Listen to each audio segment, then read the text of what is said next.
donde iba. Por la fe habitó como extranjero en la tierra prometida, como en tierra ajena, morando en tiendas con Isaac y Jacob, coherederos de la misma promesa. Porque esperaba la ciudad que tiene fundamentos, cuyo arquitecto y constructor es Dios. Por la fe también la misma Sara, siendo estéril, recibió fuerza para concebir y dio a luz aún fuera del tiempo de la edad, porque creyó que era fiel quien lo había prometido. Por lo cual también de uno, y ese ya casi muerto, salieron como las estrellas del cielo en multitud, y como la arena innumerable que está en la orilla del mar. Conforme a la fe murieron todos estos sin haber recibido lo prometido, sino mirándolo de lejos y creyéndolo, y saludándolo, y confesando que eran extranjeros y peregrinos sobre la tierra. Hasta aquí la porción de las Escrituras. Ahora, por favor, busque Romanos 4:11, en donde se le llama a Abraham padre de todos los creyentes. Así que Abraham tiene más o menos cubierto el mercado cuando se trata de la enseñanza de la fe.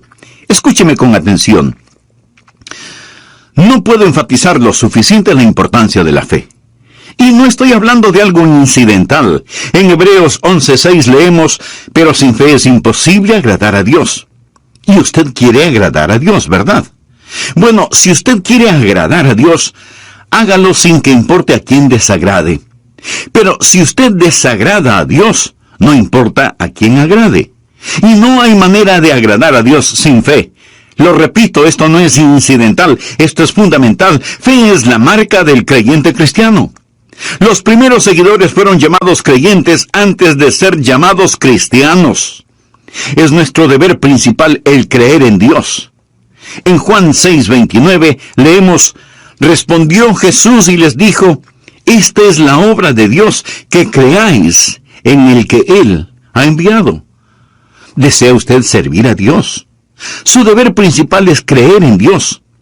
El pecado supremo no es la incredulidad. El pecado más grande no es el asesinato, ni la violación, ni el robo, ni la corrupción, ni la tiranía. El pecado más grande, mi amigo, es la incredulidad. Cuando el Espíritu Santo de Dios viene al mundo, viene a convencer a los hombres del pecado, porque ellos no creen.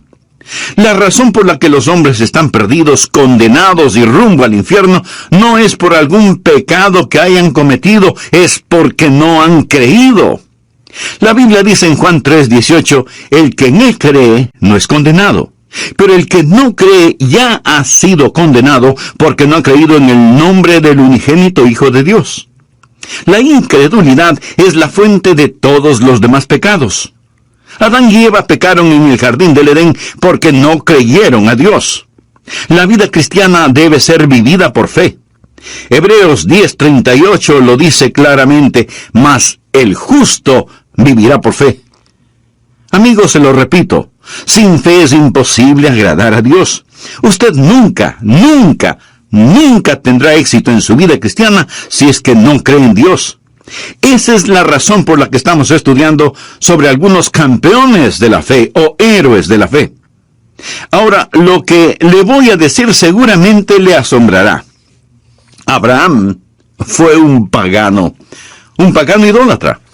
Vivió en un lugar llamado Ur de los Caldeos, cuando Dios le habló y le inscribió en la escuela de la fe, 2000 años antes del nacimiento de Jesús en la tierra. Abraham fue un pagano, y además tenía 75 años cuando asistió a la escuela de la fe. Así que no me diga que usted es demasiado malo o demasiado viejo como para no querer caminar esta gloriosa vida de la fe. Por supuesto que puede, piénselo. Un hombre de más de 70 años vive en tierra extraña. Tiene una esposa muy linda, tiene familia, tiene un negocio, y como lo vamos a ver, él lo deja todo para ir a un país que nunca ha visto y marcha bajo órdenes selladas. Dios no le dice a dónde va a ir. Dios no le dice cuánto tiempo se demorará en llegar a ese lugar. Dios no le dice qué es lo que tendrá que hacer una vez que llegue, ni por cuánto tiempo se quedará allá, o qué es lo que va a suceder. Dios simplemente le dice, levántate y vete. Y él así lo hizo, inscrito ya en la escuela de la fe. Y la palabra de Dios dice que Abraham y Sara fueron extranjeros y peregrinos en la tierra de Canaán. Lo mismo que nosotros. Note que Abraham no fue un fugitivo. No estaba huyendo de su hogar, no era un vagabundo, no estaba buscando una casa, era un extranjero lejos de su hogar y era un peregrino yendo hacia su hogar. Y eso vamos a aprender acerca de él, porque lo que es verdad sobre Abraham no es una mera historia. Ha sido escrita para nuestro beneficio. ¿Por qué cree que Dios puso esto aquí en el capítulo 11 de Hebreos? Si no fuera para que sirva de inspiración y sea una herramienta informativa para que nosotros podamos usarla. Quiero que aprenda 6 poderosos principios y oro para que el Espíritu Santo de Dios los inscriba en su corazón. Vienen directamente de las páginas de las Escrituras para ayudarle a que tenga una fe dinámica que traerá el cielo a su alma. Espero que usted esté listo mental y espiritualmente. El primer principio es un principio auditivo. Debemos escuchar a Dios. Leamos Hebreos 11:8. Por la fe Abraham, siendo llamado, obedeció para salir al lugar que había de recibir como herencia, y salió sin saber a dónde iba. Siendo llamado es una frase operativa, o sea que oyó la voz de Dios, fue llamado. Recuerda lo que dice Romanos 10:17. Así que la fe es por el oír, y el oír por la palabra de Dios. Es un principio auditivo. Usted debe escuchar a Dios. Si leemos la historia de Abraham en el capítulo 12 de Génesis, vamos a encontrar que Dios le habló a Abraham en forma personal. Leamos los 3 primeros versículos. Pero Jehová había dicho a Abraham: vete de tu casa y de tu parentela y de la casa de tu padre a la tierra que te mostraré. Y haré de ti una nación grande, y te bendeciré, y engrandeceré tu nombre, y serás bendición. Bendeciré a los que te bendijeren, y a los que te maldijeren maldeciré. Y serán benditas en ti todas las familias de la tierra. Abraham oyó la voz de Dios, quien le dijo que le mostraría la tierra a la cual debería ir, que haría de él una nación grande, que bendeciría a los que le bendijeren, y que maldeciría a quienes le maldijeren. La raíz de la fe es el escuchar la voz de Dios. Esto lo establece Génesis 12. Pero en el capítulo 11 de Génesis encontramos algo que es un verdadero contrasentido. Encontramos a un pueblo tratando de construir una gigantesca torre que llegue hasta el cielo. La tristemente famosa Torre de Babel. Quiero que note la diferencia entre Génesis 11 del 1 al 4 y Génesis 12 del 1 al 3. Leamos Génesis 11, los primeros 4 versículos.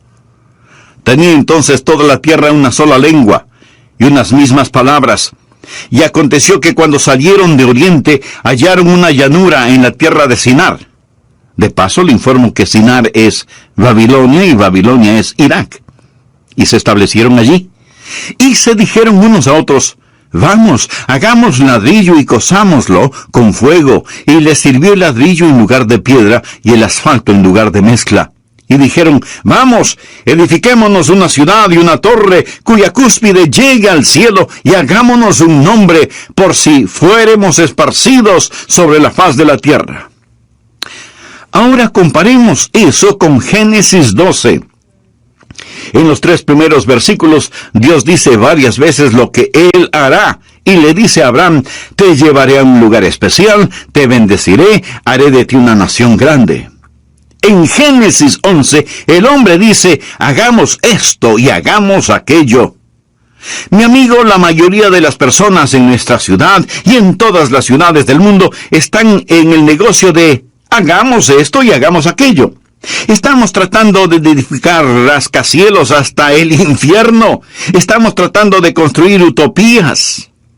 La fe escucha la voz de Dios cuando dice: haré. Esta gente en la tierra de Sinar no solo querían construir una torre que llegara al cielo, sino que también querían tener un nombre imperecedero. Y pregunto, ¿alguien sabe alguno de esos nombres? La respuesta es no. Sabemos del nombre de Abraham porque Dios le dijo: engrandeceré tu nombre. Pero surge una gran pregunta: ¿cómo podemos escuchar la voz de Dios? Eso es lo que la mayoría de nosotros preguntamos. Algunos vienen a mí diciendo, pastor, quisiera escuchar la voz de Dios. ¿Qué debo hacer? ¿Cómo puedo yo, un simple mortal, decir cuál es la voluntad de Dios y por lo tanto creer en Dios? En nuestras oraciones muchas veces decimos, Señor, si es tu voluntad.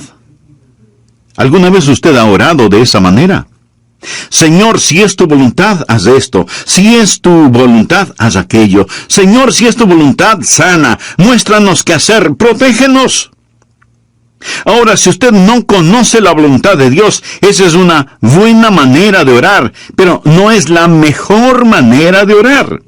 La mejor forma de orar es diciendo, Señor, esta es tu voluntad y te agradezco por ella y voy a permanecer en ella. Por favor, anote al margen 1 de Juan 5:14. Y esta es la confianza que tenemos en Él, que si pedimos alguna cosa conforme a su voluntad, Él nos oye. ¿Tiene usted la confianza como para decir, Señor, esta es tu voluntad, confío en ella? Ahí es cuando se hace presente una gran fe. Una gran fe no es el producto de tratar de adivinar la voluntad de Dios. Pastor, ¿cómo podemos escuchar la voz de Dios? Bueno, primero vamos a tener que admitir que Abraham escuchó la voz de Dios de una manera en que ninguno de nosotros la ha escuchado. Al menos, así lo creo. Dios se apareció a Abraham y le habló. Se le apareció como el ángel de Jehová. Note lo que dice Génesis 12:7. Y apareció Jehová a Abraham, así se llamaba entonces, y le dijo, a tu descendencia daré esta tierra. Y edificó allí un altar a Jehová, quien le había aparecido. Dios nunca se me ha aparecido de esa manera, ni siquiera a Moisés. Dios le habló a Moisés desde una zarza ardiendo. Yo nunca he visto una zarza ardiendo en forma sobrenatural. Dios le habló a Moisés sobrenaturalmente. Leo en la Biblia que Dios le habló a Saulo, quien más tarde sería el apóstol Pablo, le habló en el camino a Damasco. Se le apareció en una visión en medio del resplandor del sol del mediodía, y Saulo oyó una voz desde el cielo. Yo nunca he escuchado algo así. Nunca he visto algo así. Simón Pedro estaba en el techo de una casa, y un ángel vino a él y tuvo una visión. Todas estas personas escucharon la voz de Dios en forma sobrenatural. ¿Es eso lo que estamos esperando hoy? Esa no es la norma para nosotros. ¿Significa entonces que no podemos escuchar la voz de Dios? No estoy diciendo eso. ¿Significa que somos menos? No. Significa que somos más. ¿Tenemos menos ventajas? No. Hoy tenemos mayores ventajas. Escuche atentamente. Para conocer la voluntad de Dios, tenemos mayores ventajas. Busque Hebreos 1, versículos 1 y 2. Dios, habiendo hablado muchas veces y de muchas maneras en otro tiempo a los padres por los profetas, en estos postreros días nos ha hablado por el Hijo, a quien constituyó heredero de todo y por quien asimismo hizo el universo. Bueno, ¿cómo Dios nos habla por su Hijo? La Biblia nos enseña que tenemos tres cosas: la palabra escrita de Dios, la mente de Cristo y la guía del Espíritu Santo. Ahora, eso no nos hace menos que las personas del Antiguo Testamento, más bien es una gran ventaja. Esos personajes del Antiguo Testamento, antes de tener las Escrituras, antes de saber lo que ahora nosotros sabemos por el Espíritu Santo que mora en nosotros, tenían que esperar que Dios se manifestara mediante una revelación abierta, una visión, una teofanía. Nosotros no tenemos que hacerlo. Mi amigo, cualquier instante podemos abrir la Biblia y escuchar la inspirada, infalible palabra de Dios. Así que no pierda la oportunidad. Cuando nací de nuevo, fui regenerado y recibí lo que la Biblia llama la mente de Cristo. Veamos lo que dice 1 de Corintios, capítulo 2, desde el versículo 14.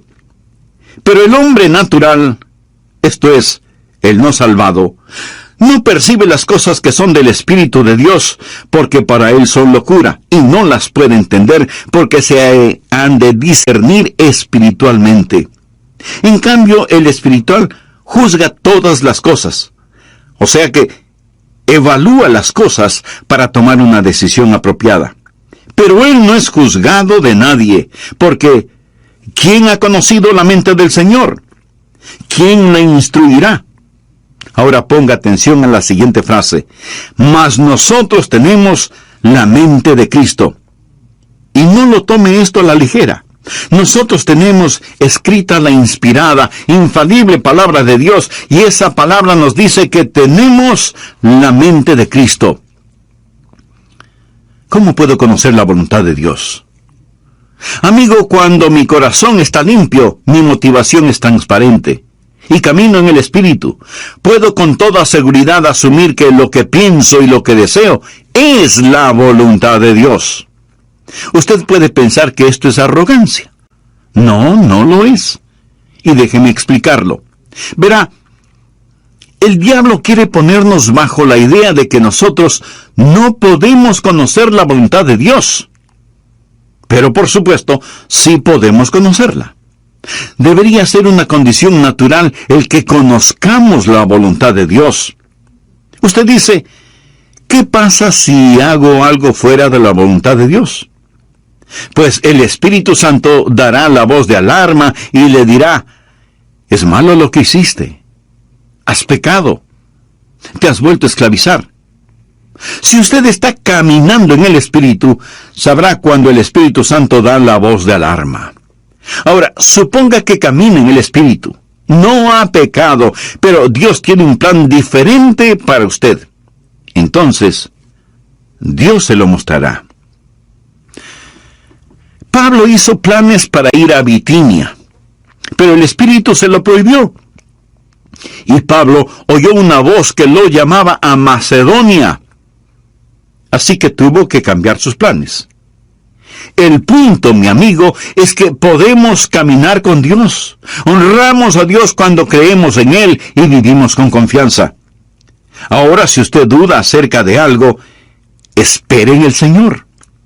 Y comience a cultivar la rara virtud de la paciencia. No trate de correr más rápido que Dios. Pero, en cambio, corra lo más rápido que pueda hacia Dios y comience a caminar con Él. Antes de finalizar, deseo hacerle una pregunta. ¿Cuál es su relación personal con Dios? ¿Es Jesucristo su Salvador y Señor? Si usted aún no es un hijo de Dios, ¿no le gustaría serlo ahora mismo? Solo repita conmigo la siguiente oración. Querido Dios, deseo conocerte verdadero. Versículo 8. Por fe, Abraham, siendo llamado, obedeció para salir al lugar que había de recibir como herencia, y salió sin saber a dónde iba. Abraham escuchó la voz de Dios y obedeció. No sabía a dónde iba a terminar, pero eso no era de su incumbencia. Nuestra responsabilidad no es el entender totalmente, sino el obedecer rápidamente. Recuerde que Abraham estaba dejando todo lo que conocía y todo lo que amaba y se iba a otro lugar en absoluta obediencia. Cuando Dios le hable, mi amigo, usted tiene que estar listo a obedecer, ya sea que esa orden tenga o no tenga sentido para usted. Algunos jóvenes pastores me preguntan, Pastor Rogers, cuando voy a pastorear una iglesia, ¿cuál debe ser mi actitud? Y yo les respondo, deben estar preparados para dos cosas. Primero, pasar el resto de sus vidas ahí. Y segundo, estar listos en los próximos 15 minutos. Y ambas cosas son ciertas. Usted no debe decir, Señor, estoy construyendo un nido. Usted necesita orar y decir, Señor, si voy a construir un nido, pon una espina en él. Estoy listo a ir. Confiar y obedecer. La única manera de ser felices en Jesús es confiar y obedecer. Y si usted no obedece lo que ya sabe, no le pida a Dios más revelación, porque Dios no se la va a dar. ¿Tiene usted un problema de fe? Si es así, probablemente su problema es de obediencia. ¿Hay alguna confesión que necesita hacer? ¿Hay alguna restitución que debe realizar? ¿Hay una ayuda que debe dar? ¿Hay un testimonio que debe compartir? ¿Hay algún lugar a donde debe ir? Obedezca, obedezca. ¿Desea tener fe? El primer principio es el principio auditivo. Escucha a Dios. El segundo principio es el principio de correr riesgos. Obedezca a Dios. El tercer principio es lo que llamo el principio de valores. Usted debe establecer prioridades. Leamos ahora Hebreos 11:9. Por la fe habitó como extranjero. Se refiere a Abraham. Por la fe habitó como extranjero en la tierra prometida, como en tierra ajena, morando en tiendas con Isaac y Jacob, coherederos de la misma promesa, porque esperaba la ciudad que tiene fundamentos, cuyo arquitecto y constructor es Dios. Abraham era un extranjero lejos de su hogar y era un peregrino yendo hacia su hogar. En ese tiempo, Canaán no era su tierra. Él esperaba la ciudad que tiene fundamentos, cuyo arquitecto y constructor es Dios. Vive bajo una carpa y no entierra las estacas demasiado profundo, porque su lema era: este mundo no es mi hogar, solo estoy de pasada. Abraham tenía una prioridad diferente. Ahora, la razón por la cual muchos no tienen fe es porque sus prioridades son erróneas. Pensamos que la fe es una forma en que la voluntad del cielo se realiza en la tierra. Pensamos que es una manera en que nuestra voluntad se realiza en el cielo. Fe es la forma en que Dios realiza la voluntad del cielo en la tierra. Venga tu reino, sea hecha tu voluntad como en el cielo, así también en la tierra. Espero que usted se dé cuenta que nuestra ciudadanía está en el cielo, y no debemos estar tan apegados a las cosas de este mundo, porque desaparecerán como humo. Los éxitos más notables del hombre desaparecerán como vapor. Leemos en Filipenses 3:20, mas nuestra ciudadanía está en los cielos, de donde también esperamos al Salvador, al Señor Jesucristo. Si usted está viviendo para este mundo, usted no tiene fe. Santiago lo dice muy enfáticamente. Oh almas adúlteras, ¿no sabéis que la amistad del mundo es enemistad contra Dios? Cualquiera pues que quiera ser amigo del mundo, se constituye enemigo de Dios.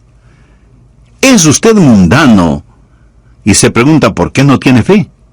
¿Piensa que Dios va a otorgar fe a sus enemigos? Abraham no fue un amigo del mundo. Cuando usted se vuelve amigo del mundo, entonces usted comienza a vivir mundanalmente. Veamos lo que dice Primera de Juan 2, desde el versículo 15. No améis al mundo, ni las cosas que están en el mundo. Si alguno ama al mundo, el amor del Padre no está en él. Porque todo lo que hay en el mundo, los deseos de la carne, los deseos de los ojos y la vanagloria de la vida, no proviene del Padre, sino del mundo, y el mundo pasa y sus deseos. Pero el que hace la voluntad de Dios permanece para siempre. Recuerde que la fe viene por la voluntad de Dios. Piense en eso. Cuando usted se vuelve amigo del mundo y comienza a amar las cosas del mundo, ¿qué es lo que sucede? Que usted se va a amoldar a las cosas del mundo. Leamos Romanos 12:2. No os conforméis. Quiere decir que no debemos dejarnos manipular ni amoldar. No os conforméis a este siglo, sino transformaos por medio de la renovación de vuestro entendimiento, para que comprobéis cuál sea la buena voluntad de Dios, agradable y perfecta. Recuerda lo que dije, que usted necesita la mente de Cristo para conocer la voluntad de Dios. Pero si este mundo le está apretando, amoldando por medio de la televisión, la música, las modas, las finanzas, etc., y usted se lo permite, no es de extrañarse que usted no tenga la mente de Cristo, ni entienda la voluntad de Dios para su vida. Y todo comienza con la amistad con el mundo, que se transforma en amor por las cosas del mundo, luego en identificación con las cosas del mundo, para terminar siendo condenado con el mundo. Primera de Corintios 11:32 dice: mas siendo juzgados, somos castigados por el Señor, para que no seamos condenados con el mundo. Hay buenas ilustraciones sobre esto. Abraham tenía con él un sobrino llamado Lot, quien seguía a Abraham. La Biblia nos dice que Abraham vivía en una carpa, y que Lot armó la suya, pero con la vista hacia Sodoma, moviéndose hacia el mundo. Su esposa llegó a ser parte de la clase social alta en Sodoma, y sus hijas seguramente fueron cachiporreras en el colegio de Sodoma. Lot se volvió un hombre de negocios, y seguramente llegó a ser un importante concejal de la ciudad de Sodoma. Pero cuando el juicio de Dios cayó sobre Sodoma, Lot lo perdió absolutamente todo. En la actualidad se oye mucho acerca de la separación de la iglesia y el Estado. ¿Sabe que el mensaje que necesita ser predicado hoy más que nunca es la separación de la iglesia y el mundo? La palabra de Dios es enfática en señalar que los hijos de Dios estamos en el mundo, pero no somos del mundo. Cuando miro a los creyentes promedio hoy en día, con tristeza tengo que admitir que se parecen, se visten, hablan, fuman, beben, ven las mismas películas, van a los mismos espectáculos, escuchan la misma música que los inconversos. O sea, siguen amando las cosas del mundo. Mi amigo, los hijos de Dios debemos ser diferentes. Si a usted lo llevaran preso por ser un creyente, tendrían suficientes evidencias como para condenarlo. Debemos ser diferentes. Quisiera hacerle unas preguntas muy personales. ¿Cuáles son sus metas? Tal vez quiere tener suficiente dinero para su retiro, comprar una bonita casa y poder gozar de una vida tranquila y sin preocupaciones emocionales o financieras. ¿Cuál es la meta que tiene para sus hijos? ¿Desea que ellos sean famosos y alcancen notable éxito en la vida? ¿Cuál es su meta en lo concerniente a su relación espiritual con Dios? ¿Se preocupa de que sus hijos desarrollen un carácter genuinamente cristiano debido al ejemplo que ven en usted? ¿Dejaría su trabajo presente y aceptaría otro menos importante y con menos dinero si eso ayuda al crecimiento espiritual suyo y de su familia? ¿Es su meta solo impresionar a la gente? ¿En compañía de quién preferiría estar? ¿De los ricos, famosos y mundanos? ¿O de los pobres, sencillos y puros? ¿Qué significa para usted la frase, buscad primeramente el reino de Dios y su justicia? Mi amigo, sin fe es imposible agradar a Dios. Y deseo que grabe en su corazón que si usted agrada a Dios, no importa quién desagrade, pero si usted desagrada a Dios, no importa a quién agrade. Bien, veamos el cuarto principio, que es el principio de visión. Mantenga enfocada su fe. Usted está escuchando este mensaje este momento, y aún puede estar de acuerdo con lo que estoy diciendo, pero tan pronto como usted comience a hacer otras cosas, este mensaje puede quedar fuera de foco si es que no tiene cuidado. Nuevamente veamos Hebreos 11:10. Porque esperaba la ciudad que tiene fundamentos, cuyo arquitecto y constructor es Dios. Aquí la palabra operativa es esperaba. Ahora leamos el versículo 13. Conforme a la fe murieron todos estos sin haber recibido lo prometido, sino mirándolo sin perder el enfoque que tenemos sobre los valores correctos. Es tan fácil el tener pensamientos y deseos mundanos. Anote al margen Colosenses 3, los 2 primeros versículos. Si pues habéis resucitado con Cristo, buscad las cosas de arriba donde está Cristo sentado a la diestra de Dios. Poned la mira en las cosas de arriba, no en las de la tierra. Abraham fue un hombre que tuvo una visión. Y esa visión le dio la capacidad de ver lo invisible. Recuerde lo que es la fe. Es pues la fe, la certeza de lo que se espera, la convicción de lo que no se ve. Eso es lo importante. Mire otra vez el versículo 13. Conforme a la fe murieron todos estos sin haber recibido lo prometido, sino mirándolo de lejos. Quiere decir que vieron lo invisible. Vieron cosas que no eran visibles, porque fe es ver lo invisible. Y es absolutamente verdad que por fe podemos ver lo invisible. Segunda de Corintios 4:18 es un versículo interesante. No mirando nosotros las cosas que se ven, sino las que no se ven. Pues las cosas que se ven son temporales, pero las que no se ven son eternas.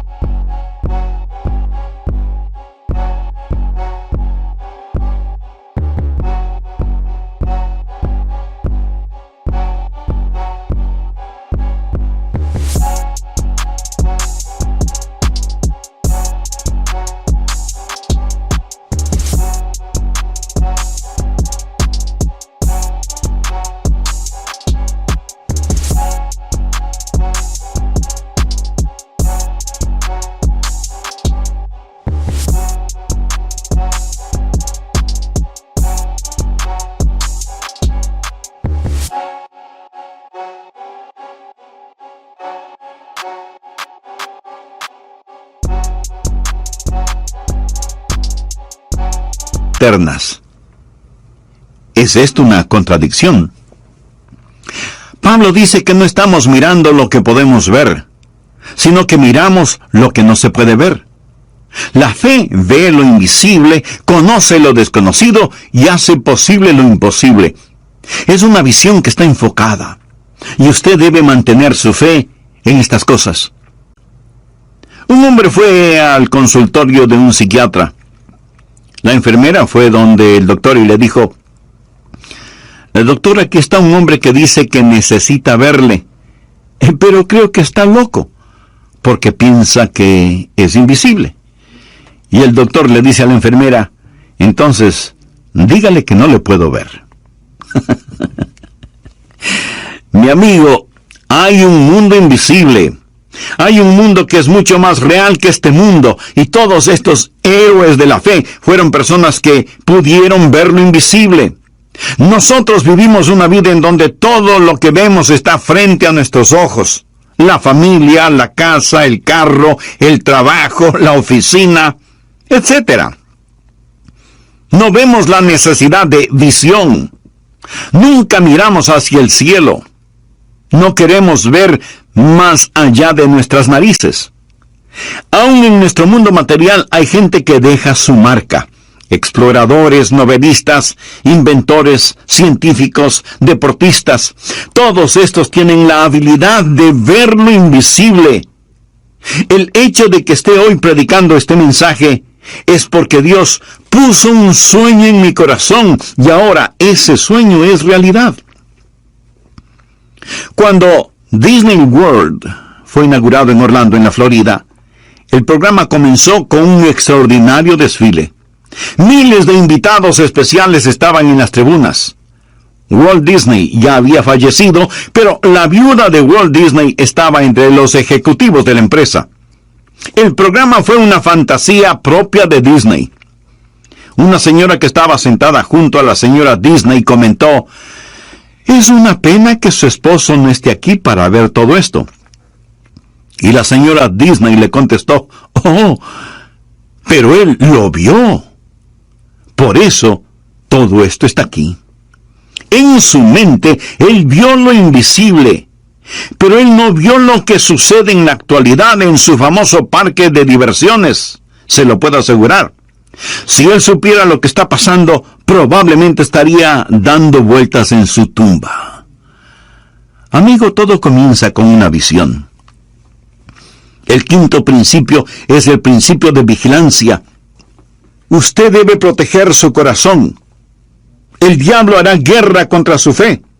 Hebreos 11:11 dice: por la fe también la misma Sara, siendo estéril, recibió fuerzas para concebir y dio a luz aún fuera del tiempo de la edad, porque creyó que era fiel quien lo había prometido.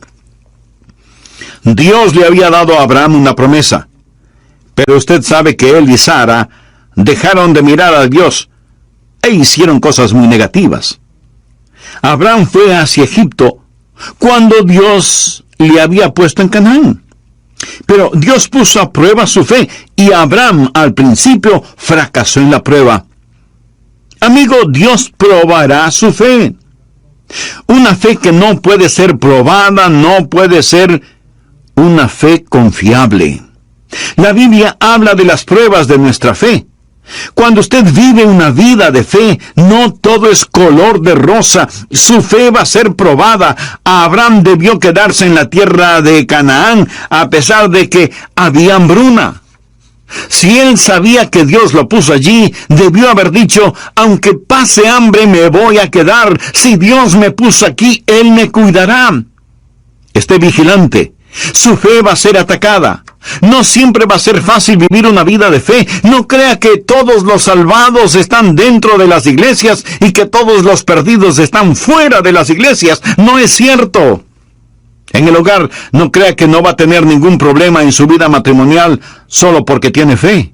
En la vida, no piense que no va a tener quebrantos y a derramar lágrimas. Amigo, usted va a enfrentar problemas a pesar de vivir una vida de fe. Pero Abraham retornó a la vida de fe. Vamos ahora al sexto y último principio, el principio de la victoria. Goce de las bendiciones. Hebreos 11:12 dice, por lo cual también de uno, y ese ya casi muerto, salieron como las estrellas del cielo en multitud, y como la arena innumerable que está a la orilla del mar.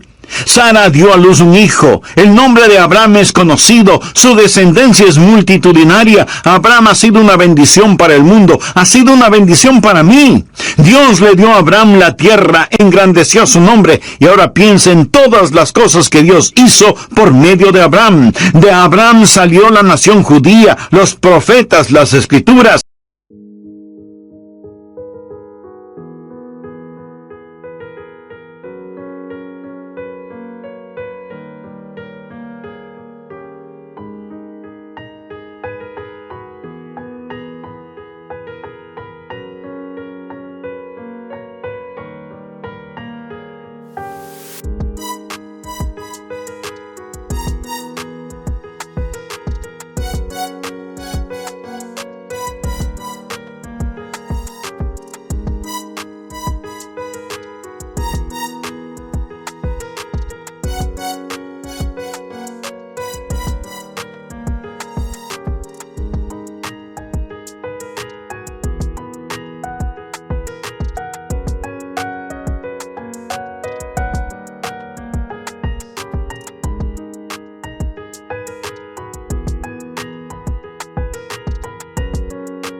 Y en la carne de la semilla de Abraham vino nuestro Señor Jesucristo.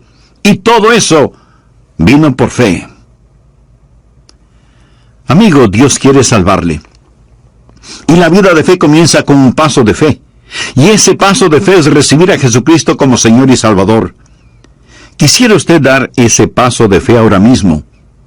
Entonces le invito a repetir conmigo la siguiente oración.